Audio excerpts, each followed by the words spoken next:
जी, मैं हूं नदीम सिद्दीकी, मेट्रो 7 पाकिस्तान के साथ। इस वक्त मौजूद हूं मैं सिविक सेंटर KDA इदारा तरक्यात में, और यहाँ मेंबर फाइनेंस सैयद शुजाउल हुसैन साहब मौजूद हैं हमारे साथ।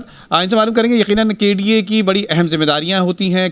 कराची जिस तरह से इनका नाम है, कराची में कराची डेवलपमेंट अथॉरिटी, तो इसी हवाले से बाज़ जगहों पे जो शहर कराची के किन किन मकामात पर इन्होंने कुछ काम कराए हैं, और यकीन शहर में इमरजेंसी लगी हुई है, दीगर इदारे काम कर रहे हैं, लेकिन कराची डेवलपमेंट अथॉरिटी की बहुत बड़ी जिम्मेदारी बनती है। और इसी हवाले से डायरेक्टर जनरल के साथ साथ दीगर जो यहाँ के अफसरान हैं वो इनके साथ मिलकर और दीगर इदारों के साथ मिलकर ये काम कर रहे हैं। तो किन किन मकामात पर शाह साहब आपने काम किए हैं, ज़रा मुझे बताएंगे प्लीज़, और क्या कुछ आने वाले महकमा मौसमियात की जो सूरत हाल है, जो पेशेंगोई है। जो सबसे मेन चीज़ आपने देखा होगा कि हर साल यहाँ पे M9 पे जो इशू आता है, सादी टाउन डूब जाता है, तो आपने देखा होगा, मैं आपसे 4 चीज़ें गिनूँगा कि M9 इस दफ़ा डूबा नहीं। वहाँ पे हमारे लोग खड़े थे, मैं खुद खड़ा था, डायरेक्टर जनरल साहब खड़े थे, तारिक रफ़ी साहब ये हमारे सुपरिटेंडिंग इंजीनियर वहाँ खड़े थे, और हम लोगों ने वहाँ पे खड़े होकर रेस्क्यू का काम भी कराया, और प्लस ये कि पानी की निकासी का काम भी किया।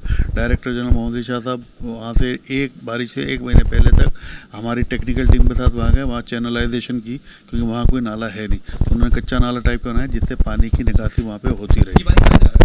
पानी सोंगन लाने में जाता है, फिर वहाँ थड्डो डैम पहुँच रहा है, यानी थड्डो डैम से आता है, फिर घूमता फिरता आखिर में फिर वहीं चला जाता है। आने वाले वक्तों के लिए हमने एक तो NHO को हम अप्रोच कर रहे हैं, NHO से रिक्वेस्ट करेंगे कि नीचे कलवर्ट जो है उसके वॉल्यूम के मुताबिक बना जाए, क्योंकि वो कलवर्ट वहाँ पे छोटा 24 इंच का एक पाइप लगा जिसकी वजह से पानी ऊपर आ जाता है। एक्चुअली ये थड्डो डैम जो है ना 2007 के अंदर, ये नाज़िम से मरहूम अल्लाह उनकी मग़फ़िरत करे, उन्होंने बड़ी ही एक अच्छा काम किया था कि वहाँ पे पानी का ज़ख़ीरा करने के लिए डैम बनाया। वो डैम 5 साल तक काम करता रहा। 2013 के अंदर वो डैम पे भरना शुरू हुआ, फिर लाजमत डिसल्टिंग वगैरह नहीं हुई, कुछ चीज़ें ऐसी होंगी, वो डैम छोटा पड़ा, इससे तो पानी जो है। लेकिन आपने एक चीज़ की होगी, इस दफ़ा अल्लाह का बड़ा करम है कि इतनी बड़ी कोई ख़ास वहाँ पे ह्यू एंड क्राई नहीं आई। हुआ माइनर ज़रूर हुआ, ये मैं नहीं कह रहा कि 100% सही हुई चीज़ें, लेकिन बहुत बेहतरी आ गई। इसी तरीके से मैं आपको दूसरी तरफ चलूँगा। आपने मीडिया रिपोर्ट्स किया करता था यूसुफ गोड डूब गया करता था, इस दफ़ा मीडिया ने रिपोर्ट की यूसुफ गोड डूबा नहीं किया।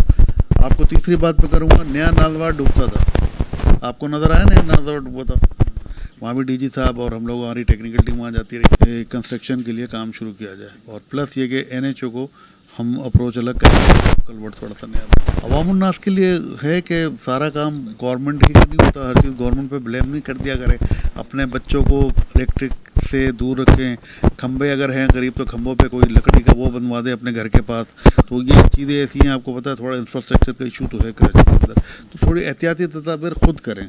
बारिश हो, घर में रहें, बाहर निकलने की ज़रूरत क्या, आप लोग बारिश में यहाँ बाहर निकल जाते हैं। अभी शादमान नाले का साइन है, वो देखें ना, शादमान नाले में पानी था, वो मोटरसाइकिल वाला है बेचारा जो है ना वहाँ पे फिर शहादत हुई। थोड़ा सा केयर करें, हालांकि वो रोड जो है ना मोटरेबल था, अब पता नहीं वो कैसे नाले में जाके गिरा, लेकिन बहरहाल अब वहाँ भी एहतियात की ज़रूरत थी। उसके बाद फिर हमने वहाँ पे टोटल, अब जब बारिश हुई तो वहाँ के डिप्टी कमिश्नर सेंट्रल ने दोनों तरफ से रास्ते ही बंद करा दिए। तो यही एहतियाती तदाबीर हैं, इसको हमें अडॉप्ट करना पड़ेगा अपने आप को सेव करने के लिए। उम्दा में पकाएं और जी भर के खाएं।